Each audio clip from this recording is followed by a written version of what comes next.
Déjame hacerte una pregunta. Da igual si entrenas a otras personas o si entrenas tú. ¿Y si tu pulsómetro te estuviera mintiendo? Pero no por culpa del reloj. Imagina esta situación. Empiezas a entrenar, sigues las recomendaciones, controlas tu frecuencia cardíaca. Todo parece correcto, pero estás tomando un fármaco, por ejemplo, un betabloqueante, un antidepresivo, un broncodilatador, o estás en tratamiento con hormona tiroidea. Y de repente pasa algo extraño. Tu frecuencia cardíaca no sube como debería, te cansas antes o después de lo esperado, y la percepción del esfuerzo no encaja con los números del reloj. Entonces aparece la duda, ¿estoy entrenando demasiado suave o demasiado fuerte? Aquí está el problema. Los manuales de fisiología describen cómo responde el cuerpo al ejercicio, pero muchas de esas respuestas cambian cuando hay medicación de por medio.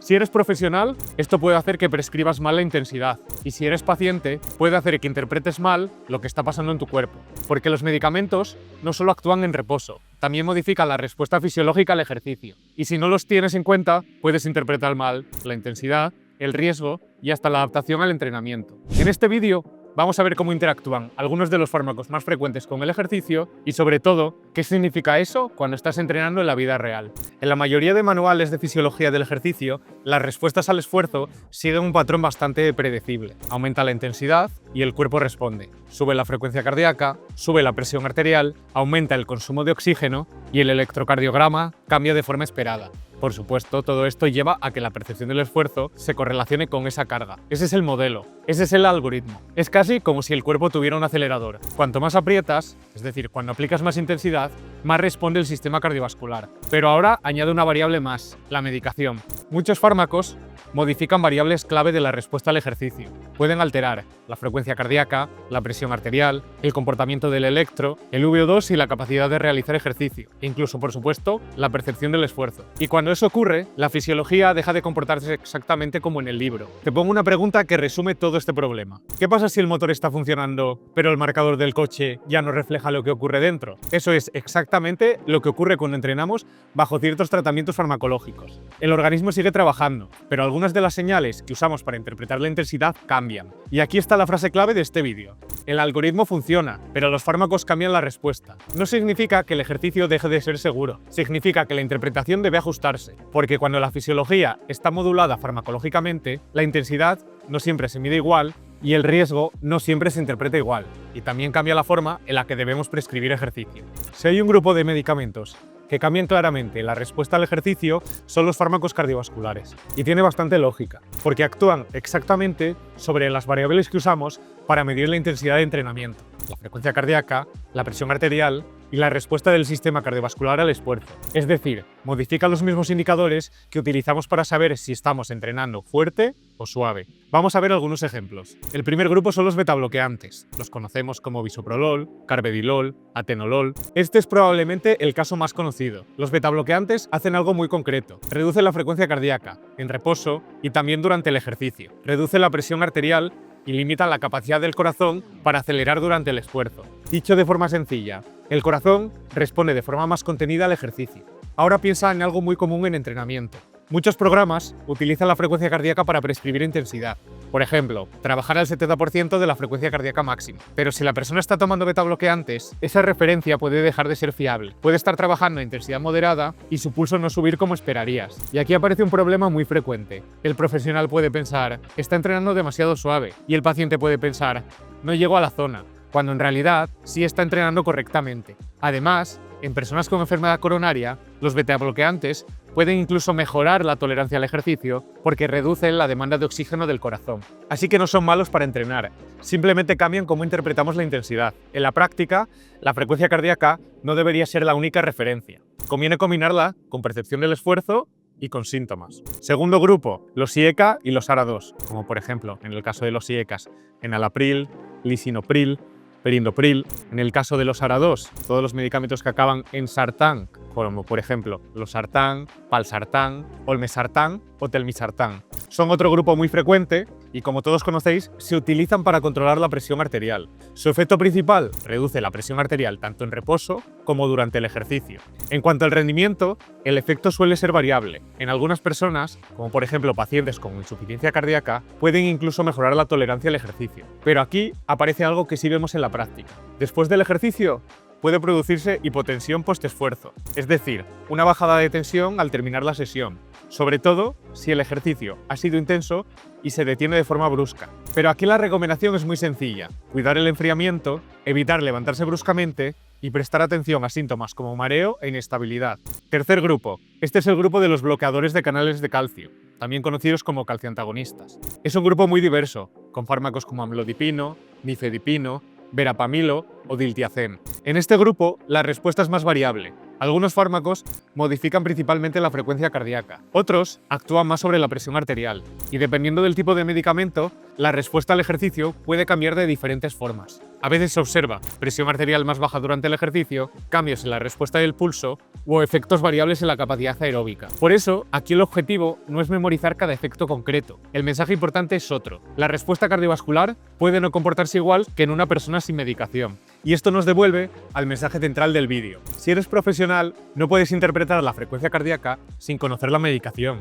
Y si eres paciente, no puedes compararte con fórmulas estándar sin entender qué estás tomando. El ejercicio sigue siendo beneficioso, pero la forma de interpretar la intensidad debe adaptarse al contexto farmacológico. Algunos medicamentos también cambian cómo interpretamos el electro durante el esfuerzo. Pasamos al grupo de los antiarrítmicos. Ahora entramos en un terreno un poco más fino: el sistema eléctrico del corazón, porque cuando estamos hablando de antiarrítmicos, no estamos hablando solo de cuántas veces late el corazón por minuto. Estamos hablando de cómo se organiza la señal eléctrica que hace que el corazón lata. Piensa en el corazón como una orquesta. No basta con que los músicos toquen, tienen que tocar en el momento correcto y en el orden correcto. El sistema eléctrico es el director de esa orquesta. Los antiarrítmicos actúan precisamente sobre ese sistema eléctrico, y por eso también puede modificar cómo responde el corazón durante el ejercicio. Hay tres ideas importantes que entender aquí. La primera: algunos fármacos diseñados para tratar arritmias pueden, en determinados contextos, favorecer otras alteraciones del ritmo. Esto se conoce como efecto proarrítmico, y situaciones de estrés fisiológico, como el ejercicio,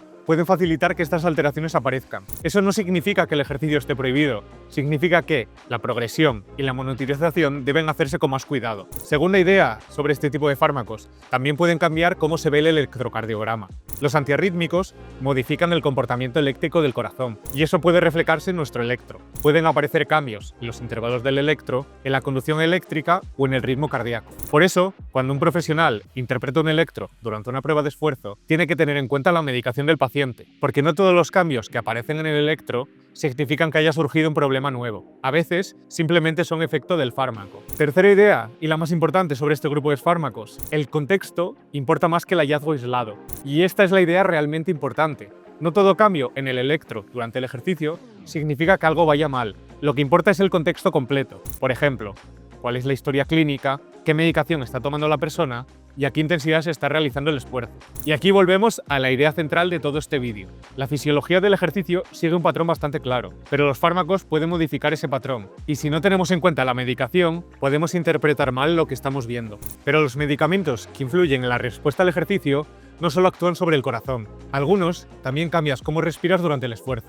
Ahora cambiamos de sistema, pasamos del corazón al pulmón. Uno de los grupos más utilizados en enfermedades respiratorias como asma o EPOC son los broncodilatadores beta 2. Su función principal es bastante sencilla: abre las vías respiratorias. Es como si aumentaran el diámetro de las tuberías por donde pasa el aire. Cuando el conducto es más amplio, entra más aire, y respirar durante el ejercicio se vuelve más fácil. En la mayoría de casos, esto es claramente positivo, permite que la persona ventile mejor y tolere mejor el esfuerzo. Pero aquí aparece un matiz importante: también pueden aumentar la frecuencia cardíaca. Muchos broncodilatadores actúan sobre receptores beta-adrenérgicos, y eso puede producir efectos como aumento de la frecuencia cardíaca, sensación de palpitaciones o un ligero aumento de la presión arterial. Entonces aparece una situación interesante. Si estás monitorizando la intensidad del ejercicio solo con el pulso, puede parecer que la persona está trabajando más fuerte de lo que realmente está desde el punto de vista metabólico. Si eres paciente, puede ocurrir algo parecido. Empiezas a moverte y notas que el corazón late mucho más rápido. En muchos casos, eso no es peligroso, simplemente es un efecto farmacológico esperado. En el caso del EPOC, el límite suele ser respiratorio, no suele ser cardiovascular. El problema no es que el corazón no responda, es que el sistema respiratorio limita el intercambio de oxígeno y dióxido de carbono. Pueden aparecer sensaciones como disnea precoz, fatiga o una sensación de esfuerzo bastante intenso con cargas relativamente bajas. Y aquí ocurre algo importante: la frecuencia cardíaca vuelve a ser una referencia imperfecta. En muchos casos, la percepción del esfuerzo y los síntomas respiratorios dicen más que el número del reloj, así que el mensaje práctico sería este. Los broncodilatadores pueden mejorar la tolerancia al ejercicio, pero también pueden modificar cómo responde el cuerpo al esfuerzo, y si no conoces esa medicación, puedes interpretar mal la intensidad real de entrenamiento. Ahora pasamos a un sistema que muchas veces se olvida cuando hablamos de ejercicio, el sistema endocrino. Las hormonas regulan cómo funciona el metabolismo, cómo responde el corazón y cómo utiliza energía el cuerpo. En otras palabras, son el sistema que ajusta el ritmo interno del organismo, y cuando ese equilibrio cambia, también cambia la respuesta al ejercicio. Hoy vamos a ver dos situaciones bastante diferentes. En el primer caso, las hormonas tiroideas regulan algo fundamental, la velocidad a la que funciona tu metabolismo. Una forma sencilla de imaginarlo es pensar en el cuerpo como un motor. Las hormonas tiroideas funcionan como el regulador de revoluciones. Cuando están elevadas, ya sea por hipertiroidismo o por tratamiento con hormona tiroidea, el organismo funciona a un ritmo mayor. Esto puede producir frecuencia cardíaca más alta, mayor metabolismo basal, mayor consumo de oxígeno y mayor sensibilidad de nuestro sistema nervioso simpático. ¿Y qué significa todo esto cuando haces ejercicio? Pues que una misma intensidad externa puede sentirse más exigente de lo esperado. La persona puede notar palpitaciones, fatiga más precoz, intolerancia al calor o una percepción de esfuerzo más elevada. Si el profesional no sabe que existe tratamiento tiroideo, puede pensar que el problema simplemente es una baja condición física, cuando en realidad el cuerpo está funcionando en un contexto metabólico diferente. Segundo caso, en el contexto del sistema hormonal, los andrógenos anabólicos. Aquí el escenario cambia bastante. Los andrógenos anabólicos pueden aumentar la masa muscular y el rendimiento a corto plazo, pero también producen cambios importantes en el sistema cardiovascular, entre ellos aumento de la presión arterial, alteraciones en el perfil lipídico y en algunos casos remodelado cardíaco con el uso prolongado. Es decir, a corto plazo pueden mejorar el rendimiento, pero a medio y a largo plazo pueden aumentar el riesgo cardiovascular. Y aquí aparece una idea importante. No todo aumento de rendimiento significa necesariamente mejor salud cardiovascular, y no todo contexto hormonal es neutro cuando hablamos de ejercicio intenso. Así que el mensaje clave de este bloque es este. El metabolismo y la regulación hormonal también influyen en cómo responde el cuerpo al esfuerzo. Y si no conocemos el contexto endocrino, podemos interpretar mal la tolerancia al ejercicio, la intensidad real del esfuerzo y en algunos casos incluso el riesgo a la hora de realizar ejercicio. Ahora entramos con un grupo de medicamentos que muchas veces no se asocia directamente con el ejercicio, pero que puede cambiar completamente cómo se siente el esfuerzo, porque no todo lo que determina el rendimiento ocurre en el corazón o en el pulmón. Mucho ocurre aquí, en el sistema nervioso central. Hablamos de fármacos como antidepresivos, ansiolíticos, antipsicóticos, estimulantes e incluso sustancias como la nicotina. Y aquí ocurre algo interesante. El ejercicio no depende solo de la fisiología del músculo, también depende de cómo el cerebro interpreta el esfuerzo. En primer lugar, puede modificar la frecuencia cardíaca y la presión arterial. Algunos antidepresivos y estimulantes pueden producir aumento de la frecuencia cardíaca y aumento de la presión arterial, mientras que otros medicamentos, como ciertos ansiolíticos, pueden tener el efecto contrario, menor activación del sistema nervioso y sensación de menor activación fisiológica. Y eso ya cambia cómo interpretamos la intensidad del ejercicio. En segundo lugar, pueden cambiar cómo percibimos el esfuerzo. Aquí aparece probablemente el efecto más interesante. Muchos fármacos del sistema nervioso central modifican la sensación subjetiva de fatiga, el nivel de activación, la motivación y la tolerancia al esfuerzo. Eso significa que dos personas pueden estar trabajando a la misma intensidad física, pero sentir el esfuerzo de forma completamente distinta. Una puede sentir que está trabajando muy duro y otra puede sentir que el esfuerzo es relativamente bajo. Y aquí aparece un problema práctico. Si solo utilizamos la percepción del esfuerzo para percibir intensidad, puede que ese dato esté sesgado, pero si usamos solo la frecuencia cardíaca, también puede estar alterada por la medicación. Por eso aquí el contexto importa más que nunca. Otra idea sobre estos fármacos, también pueden influir en el rendimiento. Algunos de estos medicamentos pueden producir efectos como somnolencia, menor coordinación o cambios en el tiempo de reacción, mientras que otros, como ciertos estimulantes, como la cafeína o la nicotina, pueden aumentar la activación a corto plazo, aunque con un posible coste cardiovascular. Y aquí aparece una idea importante. El ejercicio no ocurre en un vacío fisiológico. La neuroquímica está modulada por fármacos. Si la neuroquímica está modulada por fármacos, la experiencia del esfuerzo también lo estará. Y eso cambia cómo debemos interpretar la intensidad del entrenamiento, el progreso y en algunos casos también el riesgo. Después de todo lo que hemos visto, aparece una pregunta bastante lógica. ¿Qué hacemos con toda esa información cuando prescribimos ejercicio? Porque una cosa es conocer la fisiología y otra muy distinta es aplicarla en la práctica real. Primera idea, no depender solo de la frecuencia cardíaca. Si una persona toma beta bloqueantes, broncodilatadores, estimulantes o algunos antidepresivos, la frecuencia cardíaca puede no reflejar correctamente la intensidad real del esfuerzo. Si la utilizas como única referencia, puedes subestimar la carga real sobreestimar la intensidad o malinterpretar la progresión. La frecuencia cardíaca sigue siendo útil, pero cuando hay medicación de por medio, no siempre es suficiente por sí sola. Segunda implicación práctica, podemos utilizar la percepción de esfuerzo con escalas como la escala RPE, pero con criterio. La percepción de esfuerzo es una herramienta muy potente, pero algunos fármacos pueden modificar el nivel de activación, la sensación de fatiga y la tolerancia al esfuerzo. Así que aquí el error suele ser pensar que hay que elegir entre frecuencia cardíaca o percepción de esfuerzo. En realidad, lo más útil suele ser combinar ambas y también añadir síntomas. Tercera implicación práctica, monitorizar los síntomas, no solo monitorizar estos números como la frecuencia cardíaca. Estos números nos ayudan, pero muchas veces el síntoma manda. Por ejemplo, mareo, palpitaciones inusuales, disnea desproporcionada o una fatiga anormal para el esfuerzo que se está realizando.